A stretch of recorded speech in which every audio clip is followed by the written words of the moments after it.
नमस्कार बच्चों। Today we are going to discuss class 10th SST social science worksheet number 76। ये आपकी 31 जनवरी 2022 की वर्कशीट रहेगी। In today's worksheet we are going to continue a third chapter of history that is nationalism in India. ये इस chapter का 7th part रहेगा। अब तक हम इस चैप्टर में क्या कुछ डिस्कस कर चुके हैं, थोड़ा से रिकैप्चुलेट कर लेते हैं। हम इस चैप्टर में समझ चुके हैं कि नेशनलिज्म क्या है। नेशनलिज्म मीन्स द लव और the affection towards the nation, devotion towards the nation, यानी देश के प्रति जो प्यार है, प्रेम है, लगाव है, समर्पण है, जो एक होने का भाव है, वो नेशनलिज्म है। नेशनलिज्म की जो ग्रोथ है वो क्लोजली कनेक्टेड थी, एसोसिएटेड थी फर्स्ट वर्ल्ड वॉर के साथ। कि फर्स्ट वर्ल्ड वॉर है, उसने एक इम्पोर्टेंट रोल प्ले किया था in the growth of the nationalism in India. हमने उसके बाद जो नेक्स्ट वर्कशीट थी उसमें हमने डिस्कस किया कि गांधी जी के शुरुआती जो इनिशियल 3 मूवमेंट सत्याग्रह कौन कौन से थे। रोलेट एक्ट की हमने बात की है, हमने बात की है जलियांवाला बाग इंसिडेंट की, हमने बात की है खिलाफत मूवमेंट की, और पिछली कुछ वर्कशीट से हम डिस्कस करते आ रहे हैं नॉन कोऑपरेशन मूवमेंट के बारे में। नॉन कोऑपरेशन एनसीएम मूवमेंट की अगर बात की जाए तो इसका आइडिया जो था वो गांधी जी ने दिया था 1909 में। उनकी पब्लिश्ड बुक थी हिंद स्वराज। उसमें उन्होंने बात की थी कि ये जो मुट्ठी भर अंग्रेज हैं वो हमारे ही देश में हमारे ऊपर हुक्म चला रहे हैं। क्यों चला रहे हैं? क्योंकि हम इनके साथ एक तरीके से इनको कोऑपरेट करें। जिस दिन हमने ये कोऑपरेट करना बंद कर दिया ना, उस दिन अंग्रेज़ों को बोरिया बिस्तर लेकर के यहाँ से जाना पड़ेगा। क्योंकि मुट्ठी भर अंग्रेज है अपने, हम जब तक उनका साथ नहीं देते तब तक ये यहाँ पर टिक ही नहीं सकते। उनकी आर्मी में, उनके एडमिनिस्ट्रेशन में, सब कुछ उनको जो भी इंफॉर्मेशन देनी है, माइनिंग का वर्क है, उनमें कौन है? इंडियन ही तो लगे हुए।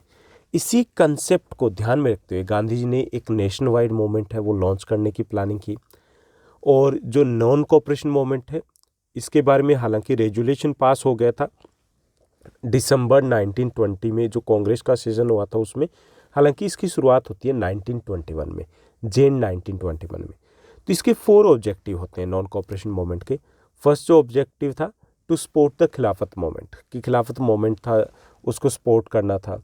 सेकंड था to unite the Hindus and Muslim. Gandhi ji को लगता था कि अगर हम खिलाफत मूवमेंट को सपोर्ट करते हैं तो हिंदूज और मुस्लिम जो है वो क्लोज आएंगे, जो कि नेशनल जो हमारा मूवमेंट है उसके लिए इम्पोर्टेंट था। कि अगर अंग्रेज़ों को यहाँ से भगाना है तो ज़रूरी है कि हम सभी आपस में एक होकर के, मिल करके स्ट्रगल करें, संघर्ष करें, अड़ें और लड़ें। थर्ड जो इसका ऑब्जेक्टिव था कि जो ब्रिटिश गवर्नमेंट है उसकी जो एक्सप्लॉयटेटिव जो पॉलिसीज़ थी उन पॉलिसीज़ को लोगों के सामने लेकर के आना। फोर्थ ऑब्जेक्टिव था टू डिमांड स्वराज। स्वराज का मतलब सेल्फ रूल, कि हम सेल्फ रूल की डिमांड कर रहे थे। तो वो भी एक इम्पोर्टेंट था कि अंग्रेज़ों को प्रेशराइज किया जाए ताकि वो हमें पावर्स दें, हम सेल्फ रूल है उस वो कर पाएँ। ओके, तो ये 4 ऑब्जेक्टिव थे। अब उन ऑब्जेक्टिव के साथ ये मूवमेंट है, इसकी शुरुआत होती है and that was quite successful होता है, काफ़ी पॉपुलर होता है, और डिफरेंट जो ग्रुप्स के लोग हैं वो इसमें पार्टिसिपेट करते हैं। लेकिन इसकी एक वीकनेस कह सकते हैं, ड्रॉबैक कह सकते हैं, वो था नॉन कोऑपरेशन मूवमेंट का, कि different people participate in the non cooperation movement but they had different meaning of Swaraj.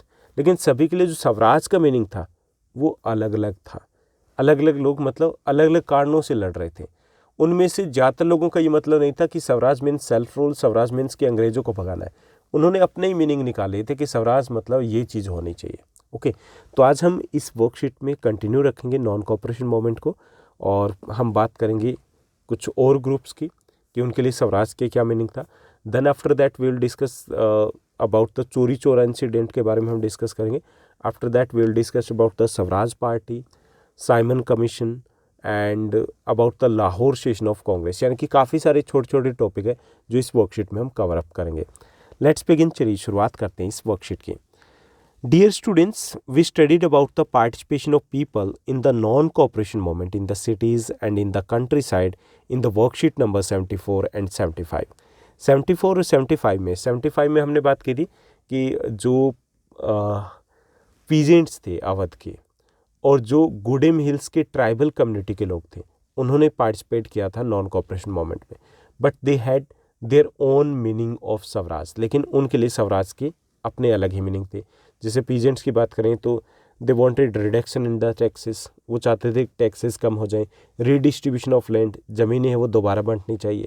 Okay, अगर हम आदिवासियों की बात करें, ट्राइबल पीपल की बात करें, उनके लिए स्वराज का मतलब था कि abolishment of the forest laws, कि वो ख़त्म कर दिए जाएं, okay, and of the forest laws. And they were also had the meaning that कि उनको दोबारा से रीगेन हो जाएंगे, उनके जो राइट्स थे वो उनसे छीन लिए गए थे, यानी उनके लिए भी अपने अकॉर्डिंग ही अलग ही मीनिंग निकले हुए थे। यहाँ पे आज की इस वर्कशीट की बात करें तो we will discuss about the plantation workers के बारे में हम समझेंगे कि कैसे उन्होंने पार्टिसिपेट किया था, और उसके बाद हम बात करेंगे कि कुछ और इम्पोर्टेंट इंसिडेंट्स जो नॉन कोऑपरेशन मूवमेंट के बाद हमारे देश में होते हैं। तो स्वराज इन प्लांटेशन की अगर बात करें तो plantation workers had their own understanding of Mahatma Gandhi and the notion of Swaraj, कि प्लांटेशन वर्कर जो बागान मजदूर थे, कहाँ के, असम के टी प्लांटेशन वर्कर थे, उनके लिए गांधी जी के जो विचार थे या जो स्वराज था उसके अलग ही अपने मीनिंग थे। For them in Assam freedom mean the right to move freely in और out of the confined space in which they were enclosed, and it meant retaining a link with the village from which they had come, कि उनके लिए स्वराज की meaning था कि the freedom so that they can move freely in और out of that plantation area, कि वो वहाँ से अपनी मर्जी से आएँ या जाएँ, ये आज़ादी उन्हें मिलेगी स्वराज आएगा तो। दूसरा उनके लिए मीनिंग था कि दे कैन इन फ्यूचर, कि वो जो अपने गांव के साथ कनेक्टिविटी है, यानी कि उससे अपना लिंक है वो मेंटेन रख पाएंगे, ये मीनिंग था।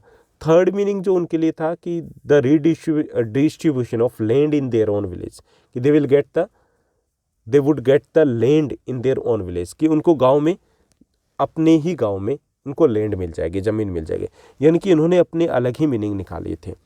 Under the inland immigration act of 1859 plantation workers were not permitted to leave the tea gardens without permission. जो इनलैंड इमिग्रेशन एक्ट था 1859 का, उस एक्ट के तहत ये जो प्लांटेशन वर्कर्स थे वो बिना परमिशन के टी गार्डन्स को छोड़ नहीं सकते थे, ओके, यानी कि गांव में उनको वापस जाना तो they had to take the permission, और परमिशन दी नहीं जाती थी। इट मीन्स दैट वो वहाँ से निकल नहीं सकते थे। When they heard the non-cooperation movement के बारे में उन्होंने सुना, heard about the non-cooperation movement, thousands of workers defied the authorities and left the plantation and headed home, कि हजारों जो लोग थे उन्होंने अपने अधिकारियों की या जो उनकी थी बातें सुननी बंद कर दी और प्लांटेशंस को छोड़ दिया और घर के लिए निकल गए। They believed that Gandhi Raj was coming and everyone would be given land in their own village, और उनका ये मानना था कि गांधी राज है वो आ रहा है और उनको उनके गांव में ज़मीन मिल जाएगी। They however never reached their destination, हालांकि वो अपनी जगह पर, अपने गांव में कभी नहीं पहुंच पाए। Stranded on the way by railway and steamer strike and they were caught by the police and brutally beaten up, ये जो लोग थे फंस गए थे। क्यों फंस गए थे? क्योंकि रेलवे की स्ट्राइक थी तो वो पहुंच ही नहीं पाए। पुलिस ने इनको पकड़ा, पीटा और वापस वहीं पे पहुंचा दिया जहां से ये निकल कर आए थे। तो ये था कि कैसे जो प्लांटेशन वर्कर्स थे उनके लिए भी स्वराज का एक अलग मीनिंग था, हालांकि उनका पार्टिसिपेशन जरूर था नॉन कोऑपरेशन मूवमेंट में। अब हम बात करेंगे कि इसके बाद आगे क्या होता है, जो नॉन कोऑपरेशन मूवमेंट है वो कहाँ तक जाता है। तो नॉन कोऑपरेशन मूवमेंट है दैट वाज गोइंग वेल, अच्छा चल रहा था, लेकिन इसको वापस ले लिया जाता है। It was called off by Gandhi ji in 1922। क्यों वापस लिया गया? कि इन Feb 1922 a violent incident occurred at Chauri Chaura in Gorakhpur UP and Gandhi ji decided to withdraw the non-cooperation movement। कि यहाँ पे से दो क्वेश्चन बनेंगे। चोरी चोरा इंसिडेंट क्या था? कि चोरी चोरा एक प्लेस है, गोरखपुर के पास है, यूपी में है, अब बिहार की साइड में आ जाता है। तो यहाँ पर जो मार्च था, जो लोग थे इस मूवमेंट में पार्टिसिपेट कर रहे थे, दैट बिकम वायलेंट, हिंसक हो जाता है। इसका रीज़न ये था कि पुलिस द्वारा लाठीचार्ज किया गया था और वो लोग थे, they set on fire a police station. उन लोगों ने गुस्से में आकर के एक पुलिस स्टेशन को आग लगा दी। In that incident 22 policemen were burnt alive, और उस इंसिडेंट में 22 पुलिस वाले जिंदा जल करके मर गए थे और वहाँ पर मतलब हिंसा हो गई थी। And Gandhi ji was against the use of violence. Gandhi ji किसी भी सेंस में हिंसा के यूज के खिलाफ थे। So after that incident Gandhi ji called off the moment, और उस घटना के बाद गांधी जी ने इस मूवमेंट को वापस ले लिया था। तो उसका मेन रीज़न ये था कि गांधी जी किसी भी वे में वायलेंस यूज़ नहीं करना चाहते थे। अकॉर्डिंग टू गांधी जी के इंडियन लोग जो थे वो उस वक्त प्रिपेयर नहीं थे फुली सत्याग्रह का यूज़ करने के लिए। इसलिए गांधी जी ने कहा कि पहले हमें ट्रेनिंग देनी होगी, उसके बाद हम अगेन एक और मूवमेंट लॉन्च करेंगे। So after the Chauri Chaura incident Gandhi ji decided to call off the non cooperation movement. कब हुई ये घटना? फेब 1922 में होती है। और चोरी चोरा कहाँ है? ये गोरखपुर के पास यूपी में है, with in the Congress party. अब उसके बाद क्या होता है कि कांग्रेस पार्टी से अलग होकर के एक पार्टी स्वराज पार्टी बना ली जाती है। अब स्वराज पार्टी बनाने के दो कारण थे। First, within the Congress some leaders were now tired of mass struggle and wanted to participate in the provincial council elections. They felt that it was important to oppose British policies within the councils. अब इसमें दो कारण थे। एक तो ये था कि many leaders were not happy with the Gandhi ji decision to call off the moment. वो खुश नहीं थे, गांधी जी ने इस मोमेंट को वापस ले लिया। उनको लगता था बड़ा अच्छा चल रहा था, कोई बात नहीं, छोटी बड़ी घटना होती है, उनको ऐसा लग रहा था। तो वो गांधी जी से नाराज़ थे। Second, many leaders they wanted to take part in the elections में पार्टिसिपेट करना चाहते थे, जबकि कांग्रेस पार्टी ऑलरेडी बॉयकॉट कर चुकी थी, तो वहाँ तो पार्टिसिपेट कर ही नहीं सकते थे। Okay, so to contest the election and because they were annoyed with Gandhi ji, they formed their own political party। कौन सी पार्टी बनती है? Swaraj party. It was formed in 1923। कब बनती है? 1923 में। ओके, और क्यों बनाई जाती है उसके दो रीजन बता दिए कि many people were not agree और not happy with the Gandhi ji decision of calling off the non cooperation movement, and second they wanted to contest the election. दूसरा, वो चुनाव लड़ना चाहते थे। इसके फाउंडर कौन थे? इसके फाउंडर में अगर मेन लीडर्स की बात करें तो उसमें थे CR दास, चित्तरंजन दास और मोतीलाल नेहरू, यानी कि वो इस पॉलिटिकल पार्टी के फाउंडर थे। तो इम्पोर्टेंट आपका क्वेश्चन बनेगा कि स्वराज पार्टी कब बनी? 1923 में। और इसके फाउंडर कौन थे? CR Das and Motilal Nehru. क्यों? जो मेन एक रीजन की बात करें, they wanted to contest election, second they were not happy with the Congress Gandhi ji decision to call off the non cooperation movement. लेकिन उस वक्त ऐसा नहीं कि सभी ही चुनाव लड़ना चाहते थे या उन चीज़ों के साथ नहीं जाना चाहते थे। Many young leaders such as Pandit Jawaharlal Nehru, Subhash Chandra Bose, they pressed for more radical mass agitation and for full independence. हालांकि ये कुछ जो लीडर्स थे वो ये चाहते थे कि यही कंटिन्यू रहना चाहिए और बड़े लेवल पे मूवमेंट होना चाहिए और हमें कंप्लीट फ्रीडम है, उससे कम पे मानना ही नहीं है। ओके, उसके बाद गांधी जी है 1922 के बाद पूरे थ्रू आउट द कंट्री वो विजिट करते हैं, लोगों से बात करते हैं, उनको इंस्पायर करते हैं कि किस तरीके से हमें पार्टिसिपेट करना है लेकिन वायलेंस का यूज़ नहीं करना है। तो यहाँ 1922 के बाद की अगर बात करें, 23 हालांकि स्वराज पार्टी बनती है, उसके बाद 4, 5, 6 की बात करें तो ज़्यादा कुछ बड़े इवेंट अपने देश में नहीं होते। उसके बाद 1927 में दोबारा से एक बड़ी घटना होती है। Simon commission was appointed. Simon commission है, उसको अपॉइंट कर दिया जाता है। हालांकि कंट्री में 1928 में आता है लेकिन अपॉइंट किया जाता है। In response to the nationalist movement, British government set up a commission under sir John Simon to look into the functioning of the constitutional system in India and suggest changes।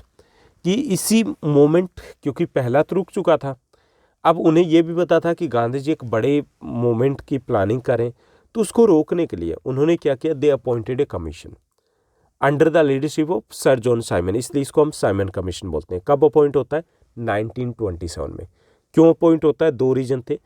To supervise the functioning of the constitutional system है, उसको supervise करने के लिए, okay, एक तरीके से review करने के लिए, and second to suggest some changes, और कोई अगर कमी है तो उसमें कुछ चेंजेस है वो सजेस्ट करने के लिए। ओके, अब ये विजिट कब करता है? दैट कमीशन विजिटेड 1928, इन 1928, यानी कि उसके एक साल बाद यहाँ पे आता है। द प्रॉब्लम वॉज दैट, इस कमीशन के साथ प्रॉब्लम क्या थी? The problem was that the commission didn't have a single Indian member, all they were Britishers. जितने भी थे वो अंग्रेज थे। अब इंडियंस थे, उनको लगता था कि ये सजेशन क्या देगा, सारे अंग्रेज ही हैं, कुछ नहीं देने वाले। अगर इंडियंस उसमें होता तो शायद कुछ पॉजिटिव आउटकम्स इसके निकल के आते। So when the Simon commission arrived in India in 1928 it was greeted with the slogan go back Simon. इसलिए जब 1928 में ये साइमन कमीशन इंडिया आता है तो चारों तरफ जब जहाँ पर भी ये पहुँचा वहाँ पर काले झंडे इनको दिखाए गए और हर जगह पे एक ही नारा था, Simon go back, Simon go back. Okay, यानी कि इसका अपोज किया जाता है। क्यों किया जाता है? Because all the members were the British, none of them was Indians, so they opposed. इसलिए भारतीय लोग इसका अपोज करते हैं। Okay, all parties including the Congress party, the Muslim League and participate in the demonstrations. In fact यहाँ पर ये जो कोशिश थी, ये कोशिश एफर्ट्सलेस तो यूं तो कह सकते हैं कि एफर्ट्स किए गए थे कि एक मैसेज, स्ट्रॉन्ग मैसेज है वो कन्वे करने की कोशिश की गई थी ब्रिटिश गवर्नमेंट को, और उसका असर भी दिखता है।